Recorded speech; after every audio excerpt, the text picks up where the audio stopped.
데일리 탑 이슈 시작합니다. 오늘 데일리 탑 이슈 주제는요. 칫솔에 락스 뿌린 아내 이심석 감형입니다. 굉장히 제목만 봐도 좀 충격적이에요. 칫솔에 락스를 뿌렸다. 사실 락스 같은 거 뭐 욕실 청소할 때 쓰는 건데 냄새만으로도 굉장히 독하거든요. 맞습니다. 이거를 칫솔에 뿌렸다. 어떤 사연인지 먼저 설명 좀 해주시죠. 예, 이게 뭐 아내 입장에서 남편이 되게 마음에 안 들었던 것 같습니다. 그러니까 부부 생활에 불화가 있었었고, 그래서 부부 싸움도 잦았고, 그리고 뭐 사실상 별거 상태에 이른 지 오래됐던 부부였던 것 같고요. 이제 뭐 이혼을 요구하기도 했었던 것 같아요. 이런 과정에서 이제 처가 남편이 되게 미웠나 봅니다. 그래서 이게 이제 단순한 뭐 장난이나 해코지 이런 수준을 좀 넘어서서 이제 어떻게 하면 이제 남편을 좀 다치게 하거나 뭐 아프게 하거나 뭐 이럴 생각이 좀 있었던 것 같아요. 그래서 그 남편이 좀 사용하는 좀 민감하게 신체 부위라고 할 수 있는 이제 혀라든가 입이라든가 이런 곳에 이제 곰팡이 제거제, 그다음에 뭐 락스, 이게 벌써 딱 얘기 들어보면 상당히 독한 그렇죠. 물질이잖아요. 이게 사실 어떻게 생각하면 유해화학 물질이라고 할 수 있는데, 특히 락스 같은 거는 보면 뭐가 잘 안 지워질 때 락스 뿌리면 바로 그냥 지워지고 깨끗해지는 경우가 많거든요. 그 정도로 좀 독한 물질인데 이런 걸 이제 칫솔에 뿌려가지고, 그리고 또 왜 그 혀 클리너, 뭐 세안 브러쉬 뭐 이런 것에다가 사실 얼굴, 혀, 입 이런 곳에다가 사실상 락스 뿌리는 거랑 마찬가지지 않습니까? 그러니까 락스를 좀 많이 뿌려서 그게 마르면은 거기에 이제 물기가 닿으면 결국 그게 락스가 돼버릴 텐데, 그러면 이제 사람이 그걸 하다 보면 혀나 입 안이 직접적으로 다칠 수도 있고요. 또 그 중에 일부가 이렇게 그 식도나 이렇게 넘어가게 되면, 또 입안에 남아있게 되면 남아있던 것들이 침이나 이런 걸 통해서 넘어가게 되는 것이고, 그래가지고 남편이 이제 위염에 걸리고 뭐 식도염 이런 그 상해를 입었다고 합니다. 그래서 이런 사건이 이제 남편이 결국 내가 왜 이렇게 아프지? 내가 왜 식도염이고 위염이지? 이게 좀 이상해가지고 이게 혹시 처가 나한테 나쁜 짓을 하나? 뭐 이런 생각을 했던 것 같아요. 그래서 집안에다가 특히 이제 자기 칫솔에서 락스 냄새가 나고 이러는 거를 뭐 여간 둔한 사람이 아니면 대부분 알 수밖에 없으니까 왜 이러지? 좀 아내를 의심했던 것 같습니다. 네. 그래서 화장실에다가 이제 카메라를 설치하고 또 녹음기도 설치해 놓고, 그리고 이제 자꾸 칫솔이나 이런 게 문제가 되니까 칫솔의 방향을 이제 일정하게 이제 맞춰 놓고 그거를 기억을 하고 출근을 하고 그랬나 봐요. 그러니까 이제 아내가 그 락스를 묻히려면 칫솔을 꺼내야 될 테니까 칫솔 꺼내서 락스 묻히고 하면 이제 퇴근해서 오면은 칫솔 위치가 달라져 있고, 그리고 자세히 보니까 락스 냄새가 나고, 이런 거를 계기로 해서 이제 카메라를 설치해서 아내가 이제 자기 칫솔에 락스 묻히는 동영상 이런 거를 확보하게 되고, 그리고 그 단순히 락스를 묻히는 게 아니라 그 과정에서 아내가 좀 심한 말도 많이 하는 것 같더라고요. 그러니까 뭐 왜 안 죽냐 뭐 이런 이야기를 하는 것도 다 녹음이 돼가지고 남편이 이거를 발견을 해서 이제 형사 고소를 했던 것 같습니다. 그렇군요. 그러니까 이제 이 사건이 밝혀지게 된 경위를 살펴보자면 아무래도 자꾸 건강에 이상을 느낀, 식도염도 걸리고 뭐 위염도 걸리고 이상하게 여긴 남편이 이제 욕실에다가 카메라를 설치해 두게 된 거고, 그 카메라에 와이프가 칫솔을 꺼내서 락스를 바르고 뭐 심한 말을 한 장면이 고스란히 녹화가 되었다, 이런 말씀이시군요. 예, 그렇습니다. 그렇군요. 아내의 이런 행위 도대체 왜 이랬던 건가요? 예, 이게 참 원래 부부 사이가 그렇게 좋지가 않았었던 것 같습니다. 그래서 그러니까 그 99년에 결혼을 했었는데, 결혼하고 나서 거의 한 10년 정도 지난 다음부터 관계가 악화돼가지고 각방을 썼다고 하고, 또 이제 지난 2014년에는 그 처가 다른 남성이랑 이제 외도하는 것 같은 문자를 나누다가 남편한테 들켰었고, 이런 거 관련해가지고 남편이 당신 외도하는 거 아니냐 이러면서 이혼을 요구하기도 하고, 이러니까 이제 부부관계가 아주 뭐 최악으로 치달았던 것 같아요. 그래서 이게 좀 저도 이제 이 기사를 접하고 나서 저랑 싸우면 이제 막 칫솔 자꾸 보게 되고 그리고 제 이름이 이제 김우석인데 그러니까 예전에 이제 제 처에 휴대폰에 보니까 제 휴대폰 전화번호가 이제 이응시옷 이렇게 저장이 돼 있더라고요. 네. 그래서 저는 그게 이제 우석이라는 거를 다 하기 싫으니까 그냥 이응시옷으로 했나 보다. 뭐였죠, 그러면? 예, 그렇게 생각을 네. 하고 이응시옷은 뭐냐 그랬더니 이제 평상시에 읽히는 글자랑 기분 나쁠 때 읽히는 글자가 다르다는 거예요. 오. 평상시는 우석이고 네. 기분 나쁘면 뭐 왼수라고 아, 읽힌다고 그런 한다는데 깊은 뜻이 있었군요. 예, 그런 얘기 듣고 나니까 이제 칫솔에 락스 냄새 나는지 맡아보고 이제 좀 그렇게 되는 것 같습니다. 아, 정말 그러실 일은 없겠지만 예. 이번 사건 같은 경우는 정말 끔찍하죠. 사실 예. 님이라는 글자에 점 하나 찍으면 남이 된다지만 아, 남은 남이지 이건 정말 해하려는 고의를 갖고 있었던 게 아닌가 이런 생각이 들거든요. 그래서 결국 이 안에 기소가 됐습니다. 1심 재판도 결과 나온 상태였던 거죠. 1심 재판 결과부터 좀 한번 짚어주시죠. 예, 1심에서는 이제 집행유예 형이 선고가 됐었고요.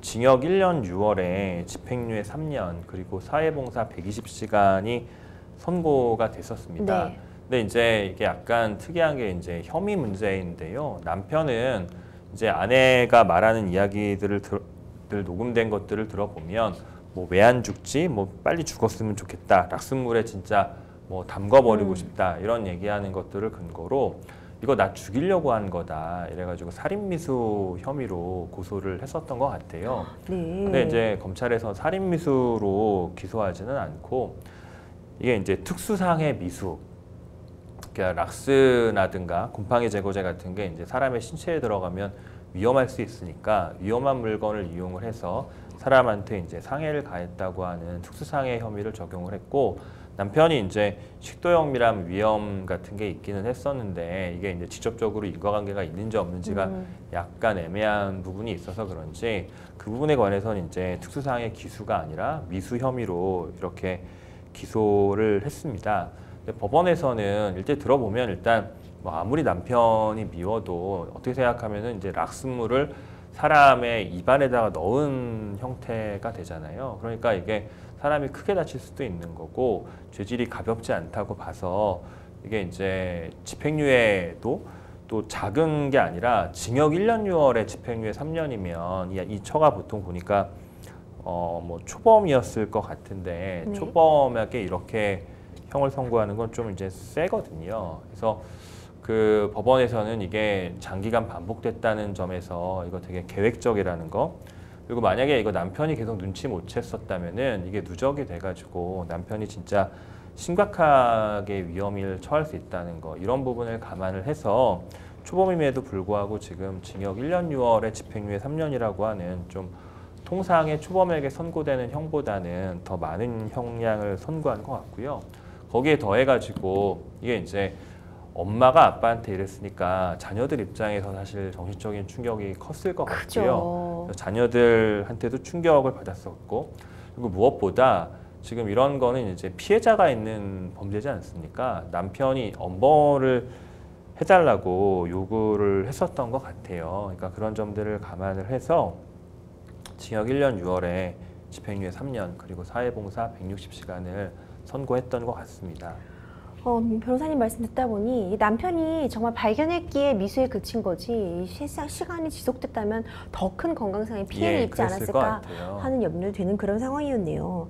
남편의 경우 피해자 보호 명령이라는 것도 받았다고 해요. 이게 무엇인지 또 과정은 어떻게 되는지 좀 짚어주시죠. 예, 이건 이제 사실 그 우리 사회에서 사회적으로 크게 이슈가 되고 있는 여러 가지 폭력의 유형들이 있습니다. 그 중에 대표적인 것들은 이제 가정폭력이라든가 내지는 아동에 대한 폭력이라든가 네. 성폭력이라든가 이런 것들이 사회적으로 이슈가 되고 그 우리 생활에 이제 피부에 와닿는 범죄이기 때문에 국민적인 관심도 높고 그거에 따라서 이런 범죄들을 좀 특별하게 규율하려고 하는 국회의 의도와 그 의도에 따른 입법들이 있습니다. 네. 지금 이 사건 같은 경우에는 결국 아내와 남편, 부부 간의 일이기 때문에 가정폭력에 해당하게 되고요.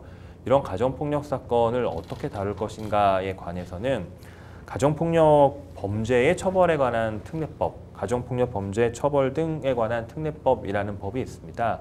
이게 이제 가정폭력 사건이라는 게 기본적으로 폭력행위이기 때문에 범죄거든요. 그러면 이런 가정폭력이라는 범죄를 어떻게 하는 게 맞겠느냐라는 것에 대한 고민이 있어요. 이걸 다 범죄로 해가지고 전부 다 처벌하는 게 맞느냐? 이걸 범죄로 해서 전부 다 처벌하게 되면 그럼 가정 깨지는 거 아니냐? 이런 고려들이 있거든요. 그래서 가정폭력 범죄의 경우에는 가정보호 사건이라 그래서 처벌은 하지 않고 가정의 평화를 지킬 수 있도록 하는 거. 그래서 가정을 보호한다는 의미에서 서로 악화된 관계를 회복시키기 위해서 뭐 심리 상담을 한다든가 뭐 어디 그 보호 관찰 같은 거를 받아가지고 잘 살고 있는지 지켜보게 한다든가 국가 일종의 개인의 그 결혼 생활, 가정 생활에 대한 후견적인 역할을 하는 거죠. 그런 조치가 있고요. 그리고 이제 그 가정폭력을 이제 범죄로 해가지고 하는 경우들이 있습니다. 근데 이 두 가지 경우 다에 포함해가지고 일단 가정폭력이 일어나는 것에 대해서 일단 그것 자체를 막을 필요가 있거든요. 그게 결국은 뭐냐면은 피해자를 보호하는 조치입니다. 그래서 그런 조치라는 게 일단 뭐 만나질 못하게 하는 거, 뭐 이렇게 접근을 하지 못하게 한다든가, 뭐 전화를 하지 못하게 한다든가, 또 내지는 가정이라는 그 같은 집안에 살고 있으니까 그 집에서 뭐 나가게 한다든가, 내지는 가해자를 어디에다가 유치하거나 위탁한다든가 이런 식의 조치를 할 수 있습니다. 이런 게 이제 크게 생각하면 피해자 보호라는 범주 안에 들어가는 건데요. 이건 기본적으로 이제 범죄라는 것에서 시작하기 때문에 경찰이 수사를 하게 되고요. 경찰이 수사하는 과정에서 아, 이런 필요성이 있다라는 판단이 들면 피해를 입은 사람한테 물어봅니다. 그러니까 그 가해자를 여기서 이제 아내가 되겠죠. 가해자인 아내를 뭐 집에서 퇴거하게 만들 수 있는데 그걸 원하느냐? 가해자인 아내가 당신한테 100m 이내로 접근을 금지하는 걸 할 수 있는데 그걸 원하느냐?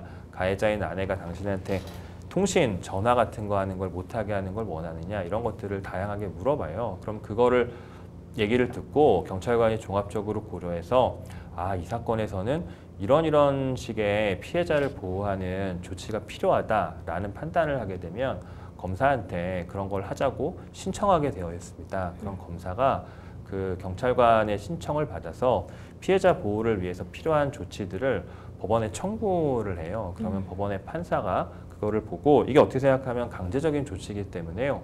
우리 헌법상에 이제 개인의 자유를 제한하는 거는 판사의 영장이 있어야 하는 거니까 검사가 청구해서 판사가 발부하는 형태로 되는 거고, 지금 이 사건 같은 경우에는 그 피해 입은 남편이 자신한테 100m 이내로 접근하는 것을 금지하는 그런 임시 조치를 했었다는 겁니다. 아, 그렇군요. 변호사님, 그런데 이 사건 같은 경우에 2심에서 감형을 받았어요. 네. 그래서 많은 이제 국민들은 감형 왜 받았냐 또 이런 의견도 있거든요. 어떻게 보시고 있나요? 이게 이제 감형이라고 하면 사실 이제 피해자가 있는 범죄에서 형량은 어떻게 정하는 것인가 이런 이슈하고 이제 직결되는 문제인데요. 기본적으로 피해자가 있는 범죄를 저지른 경우에는 피해자한테 용서받는 게 제일 중요합니다. 피해를 어떻게 회복시켜주고 피해자의 그 피해에 대한 뭐 보상이라고 해야 되나요? 그런 것들을 제공을 하고 나서 피해자한테 용서받는 게 중요하거든요. 국가가 기본적으로 개인의 사적인 보복을 금지하고 그거에 대해서 이제 국가가 대신해서 처벌하도록 하고 있지만 그 피해 입은 사람의 그 뭐 피해에 대한 피해 감정 이런 것들은 당연히 양형에서 가장 큰 고려 요소인데요. 1심 단계에서는 이 남편이 그 아내의 처벌을 원했던 것 같아요. 합의가 안 돼가지고. 그런데 이제 2심 단계에 접어 들어가지고는 남편이 이제 합의를 해줬던 것 같습니다. 이게 아무래도 뭐 사이가 아무리 안 좋아도 어찌됐든지 간에 뭐 애기들 엄마고 뭐 그다음에 이제 나중에도 어차피 아이들이 있기 때문에 면접 교섭이라든가 이런 것 때문에 결국은 다시 만나야 되는 관계가 있을 수가 있거든요. 아마 그런 것들을 좀 참작을 했을 것 같고, 물론 뭐 피해에 대한 합의금 같은 것도 지급이 됐었을 걸로 예상은 되는데요. 이제 그런 것들을 감안하니까 이제 법원 입장에서 뭐 어찌됐든지 간에 다른 사정이 동일하다고 하더라도 피해자가 처벌을 원하지 않으니까 그거에 따라서 이게 피해자에 있는 범죄의 처벌은 피해자의 의사를 중요하게 반영할 수밖에 없거든요. 그러니까 피해자가 처벌을 원하지 않으니 당연히 1심보다는 감형해서 선고하는 게 통례이고, 뭐 제가 지금 말씀드린 거 한번 비춰보시면 타당할 수 있다고 생각합니다. 네, 사실 저도 변호사님 의견에 동의하는 바이거든요. 아무래도 이제 피해자, 당사자와 합의 여부가 좀 영향을 미쳤던 것 같고요. 말씀하신 것처럼 자녀들이 어리다 보니까 사실 이혼을 한다고 해도 어차피 뭐 양육이나 또 면접 교섭 등을 이행하기 위해서 서로 만나야 하는 상이라 어느 정도 둘 사이가 좀 봉합이 되고 재판부도 이런 점을 좀 참작해서 감형을 하지 않았나 이런 생각이 드는데요. 이 부분도 많은 분들이 궁금해 하시더라고요. 락스를 칫솔에 묻혔다? 이거는 살인 미수 아니냐? 왜 상해가 적용된 거냐? 이런 거 궁금해 하시던데 어떻게 보시나요? 예, 이제 이게 이제 일반인이 생각하는 법감정하고 그다음에 뭐 그 법률상에 적용되는 거하고 약간 다를 그럴 수 수가 있죠. 있습니다. 그러니까 제가 이제 예전에 제가 이제 뭐 초등학교 다닐 때, 뭐 중학교 다닐 때 그럴 때 막 친구들 중에 뭐 어떤 친구가 저한테 했던 얘기가 뭐 안경 쓴 사람 얼굴을 뭐 주먹으로 때리면 그건 살인미수로 처벌받는다. 뭐 이런 얘기를 하더라고요. 그만큼 위험하니까 그런 건 살인미수다. 뭐 이런 식으로 말을 하는 건데요.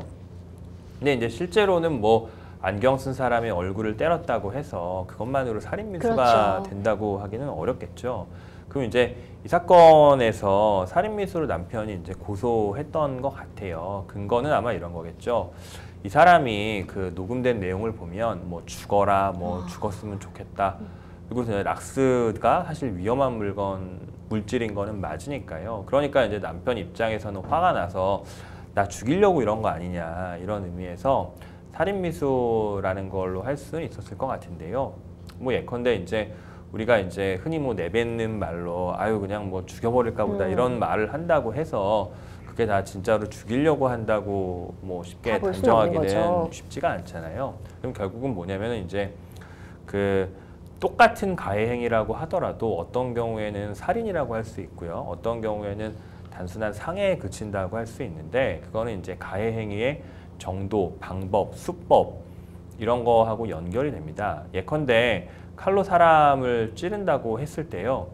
예컨대 목이라든가 무슨 대동맥이라든가 뭐 심한 출혈이 날 수 있는 이런 곳들을 칼로 이렇게 찌르게 되면 자기가 죽일 의도가 없었다고 해도 거기 찌르면 죽거든요. 그런 상해 가해 행위의 방법, 그다음에 정도, 뭐 그걸로 인한 치명도 이런 것들을 감안을 해서 살인의 범위가 있다고 볼 수 있는지, 살인에 해당하는 행위가 있다고 있는지를 판단하게 됩니다. 그럼 이 사건 같은 경우에 이제 락스라든가 곰팡이 제거제라든가 이런 게 사실 위험한 물질인 건 맞아요. 네. 근데 여기 보면 칫솔에 묻어 있는 정도고, 그러니까 아무래도 좀 소량이었을 거고요. 그럼 이런 정도의 행위를 가지고 사람이 죽일 수 있었을 거냐, 이런 이 가해 행위의 객관적인 정도 같은 것들을 판단했을 거고요. 그리고 그 빈도 자체를 보면 이게 뭐 아주 많은 정도까지는 아닌 것 같아요. 그러니까 지금 증거로 확보된 것만 물론 기소가 됐을 테니까 뭐 이렇게 될 텐데, 그러니까 입증된 것만 세면도구에 10여 차례 락스 뿌렸다는 건데 그 정도만 가지고 살인 미수다라고 하기가 법률적으로는 쉽지가 않을 겁니다. 이런 걸 다 살인 미수라고 하게 되면 뭐 온통 살인 미수 되는 거죠. 오늘도 살인 미수 몇 번 할 수 있어요. 이런 일이 생기는 거니까 이런 거는 법률적으로 이렇게 걸러주는 게 그 사법기관의 역할인 것 같고요.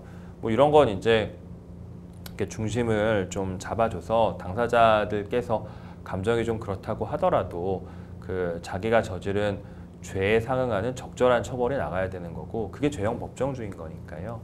그런 의미에서 이게 살인 미수가 아니라 위험한 물질인 락스를 활용한 상해, 그러니까 특수상해가 된다고 보는 게 맞을 것 같습니다. 네, 그렇군요. 우리 법원에서 이제 형을 정하게 될 때 양형 요소로서 흔히 뭐 초범이라는 점을 고려해서 아무래도 좀 감형해주는 사례들이 좀 종종 나타나는데요. 이 부분에 대한 지적, 뭐 처음이라고 다 봐주냐, 말도 안 된다, 이런 의견도 분명히 있거든요. 변호사님은 어떻게 보고 계신가요? 예, 전 뭐 제가 개인적으로 검사 출신이어서 그런지 모르겠는데 양형이 좀 관대하다고 생각하거든요. 그러니까 특히 저도 이제 특히 이제 일반인의 법 감정에 비추어 보면 관대한 양형 내지는 관대한 수사 이런 게 요즘에는 좀 약간 많아진 듯한 느낌을 솔직히 받아요. 뭐 예컨대 지금 옛날에 지금 되게 강조되고 있는 게 이제 피의자의 인권, 그러니까 가해자의 인권이라는 측면을 상당히 강조를 하다 보니까 피해자의 인권이 사실 좀 이렇게 상대적으로, 관심도가 좀 낮아 있는 네. 이런 게 있습니다. 근데 피의자의 인권, 가해자의 인권이라는 개념은 기본적으로는 민주주의가 처음 태동했을 때에 나타나는 개념이거든요. 이게 무슨 말이냐면 과거에 국왕이 절대적인 권력을 가지고 뭐 저놈을 잡아서 가둬라 뭐 이런 얘기하면 바로 잡아 가두던 이런 시기에 그러니까 억울하게 부당한 권력에 의해서 자신의 인신이 구속된다든가 내지는 자신의 정당한 권리가 제약된다든가 이런 게 만연하던 시절에 생겨난 개념입니다. 그래서 피의자한테 정당한 권리를 보장해 준다 이런 거는 부당한 공권력의 행사가 만연되어 있을 때 되게 강조되어야 할 지점이에요. 근데 이미 지금 우리나라는 아주 많은 민주 사회가 됐고요. 물론 이제 부당한 공권력 행사가 없다라고 단정할 수는 없는데 적어도 대부분의 국민들께서 부당한 공권력의 행사를 참고 넘어가고 그러진 않을 것 같고 그런 일이 있었을 때 지금 인터넷 시대에 인터넷이나 뭐 SNS나 이런 곳에 올라간다든가 내지는 언론에 제보한다든가 그랬을 경우에 부당한 공권력의 행사가 강력한 제재를 받기 때문에 그런 일이 쉽게 일어나진 않거든요. 그런데 그럼에도 불구하고 여전히 피의자의 인권은 되게 강화가 되어 있고 특히 개인 간에 일어난 사건들, 개인 간에 일어난 가해 행위가 일어난 것에서도 가해자의 인권, 피해자의 인권이 강조되고 있어요. 이러다 보니까 피해자의 인권이 상대적으로 너무 안 좋은 경우가 있습니다. 예컨대 그 재산범죄 같은 경우에 10몇 억, 20억 뭐 이런 식으로 사기치고 횡령하고 배임 범죄를 저질러도 불구속으로 수사하고 재판하는 경우들이 많습니다. 네. 이렇게 되면 이런 재산범죄 같은 경우에 정말 나쁜 사람들이 지능적으로 범죄를 저지르면 수사기간만 뭐 1년씩, 2년씩 하고 재판에서도 불구속 재판을 하면서 되게 늦게 가요. 이렇게 되게 되면 사람들이 사기나 횡령이나 배임이나 이런 피해를 입었다고 해서 그 즉시 인지해서 그 피해를 처벌해달라고 하지 않거든요. 그러면 이미 피해가 발생하고 나서 상당한 기간이 지난 다음에야 피해봤다는 걸 인지하게 되고 수사기관에 도움을 요청하게 되는데 수사기관에서 불구속 상태로 상당히 오랜 기간을 수사하고 법원에서도 불구속 상태로 상당히 오랜 기간을 재판을 하게 되면 실질적으로 피해를 입고 나서 4, 5년 후에서나 1심 선고가 날똥말똥해요. 그러면 이 기간 동안에 피해자들은 병들고 피의자들은 떵떵거리면서 하는 경우가 적지 않거든요. 그렇죠. 근데 지금 이런 경우에도 뭐 관대하게 형을 이렇게 선처를 해주는 경우가 족족 있는 것 같고요. 이 과정에서 피해자는 힘들어하다가 결국은 가해자한테 헐값에 합의해주는 경우도 많고요. 이런 경우를 보고 있으면 좀 딱해요. 근데 이제 이런 거에 다 이제 감경해주는 사유로 뭐 초범이다. 네. 뭐 이런 것들을 드는 경우들이 있거든요. 그러면 이게 제가 뭐 이렇게 마음이 모질어서 그런지 잘 모르겠는데 전 그러면 안 될 것 같거든요. 네. 예. 그래서 이제 이런 부분들은 좀 개선이 됐으면 좋겠고 뭐 단순히 초범이라는 이유만으로 감경해 주는 거는 뭐 초범이니까 재범이나 뭐 삼범이나 이런 사람보다야 관대하게 처벌해 주는 건 맞겠지만 단순히 초범이라는 이유만으로 감형해 주는 사유가 되는지는 한번 살펴볼 필요가 있는 것 같아요. 그러니까 근데 이런 부분은 국민들의 목소리와 지금 대법원에서 양형위원회가 있으니까 양형위원회에서 좀 논의가 좀 잘 되었으면 좋겠고요. 그리고 지나치게 온정적으로 관대하게 형을 선고를 하고 그러니까 불쌍한 피해자들이 설 곳이 없어지거든요. 그러니까 이런 부분은 조금 개선됐으면 하는 개인적인 바람이 있습니다. 네, 맞습니다. 변호사님 말씀 주신 것처럼 저희가 어떤 판결, 뭐 형량 소개할 때 좀 국민들의 법감정과 괴리가 있는 판결이 나왔죠. 이런 멘트 하는 경우는 사실 정말 자주 있거든요. 예, 맞습니다. 왜 법감정과 자꾸 괴리가 나타나는지, 왜 국민들이 이 부분에 대해서 불만을 갖는지, 불신하는지도 좀 다시 한번 우리가 국민의 좀 생각들을 모아볼, 그래서 좀 제대로 개정도 좀 이루어질 그런 시기가 아닌가 이런 생각도 들게 합니다. 한편 이 사건을 두고 오히려 아내가 남편을 대해서 소송을 건 부분도 있었다면서요.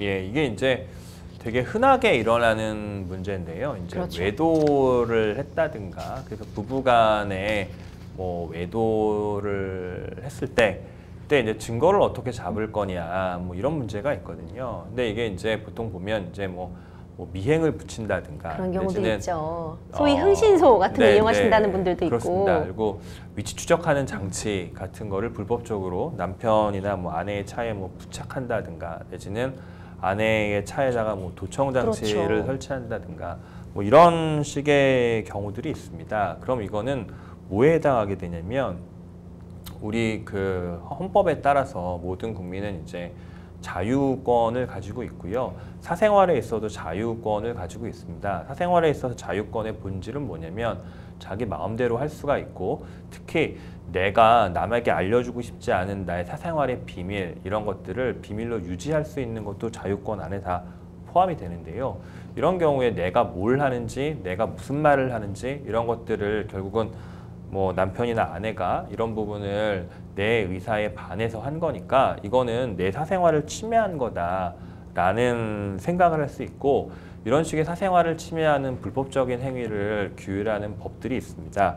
뭐 대표적인 것들이 이제 통신비밀보호법이라든가, 이게 이제 내가 다른 사람과 함께 통신하는 내용을 제3자가 파악하면 내가 통신하는 비밀을 침해하는 게 되잖아요. 이런 것들을 처벌하는 조항들이 있고요. 뭐 나의 위치 추적을 불법적으로 하면 그 위치 정보에 관한 법에서 또 처벌하게 되어 있고, 그리고 또 정보통신망, 그러니까 내가 쓰는, 예컨대 이제 제일 그때 확인하고 싶은 게 뭐 안에 뭐 SNS 한번 들어가 볼까? 안에 뭐 이메일 한번 열어볼까? 그렇죠. 이런 것들이 있거든요. 그러면 이게 인터넷망이니까 정보통신망인데, 이런 정보통신망상에서의 비밀을 침해하는 행위, 뭐 이런 것들이 이제 일어나게 돼요. 이제 사실 어떻게 생각해 보면 불법인데, 또 한편으로 생각해 보면 다른 방법이 사실 쉽지 않을 수 있거든요. 그렇죠. 그러면 이런 경우에 야, 이게 그러면은 뭐 남편이 자기 처가 뭐 외도하는 거, 내지는 자기 처가 자기 아내, 그러니까 처가 자기 남편 외도하는 걸 그냥 보고만 있어야 되는 거냐, 뭔가 증거라도 수집해야 되는데 뭐 다른 방법은 없고, 그렇죠. 그럼 이거 왜 뭐가 있을 수 있겠냐, 뭐 이런 생각들을 할 수가 있어요. 네. 그럼 이렇게 되면 그거는 뭐 불법인데 아무리 그래도 불법적인 방법 쓰면 되는 거 아닌 거 아니야? 그리고 불법적인 방법으로 취득한 증거를 나중에 재판이나 이런 곳에서 증거로 쓸 수 있게 해주면 그러면 불법 행위를 부추기는 건데, 네, 그렇죠. 그건 뭐 되는 거야? 불법적으로 확보한 증거는 수사나 재판에서 증거를 쓸 수 없도록 해야 되는 거 아니야? 이게 이제 소위 이야기하는 위법 증거 수집 배제 법칙인데요. 위법 수집 증거 배제 법칙이라고 하는 건데, 이런 생각들하고 특히 이렇게 특별한 경우들하고 이제 특히 이제 뭐 외도라든가 이럴 때 많이 발생하게 되는데, 이게 충돌이 돼요. 그러면 이걸 어떻게 할 거냐, 이런 것 때문에 문제가 되는데, 이게 어떻게 생각해 보면 이제 외도한 사람의 반격 같은 거죠.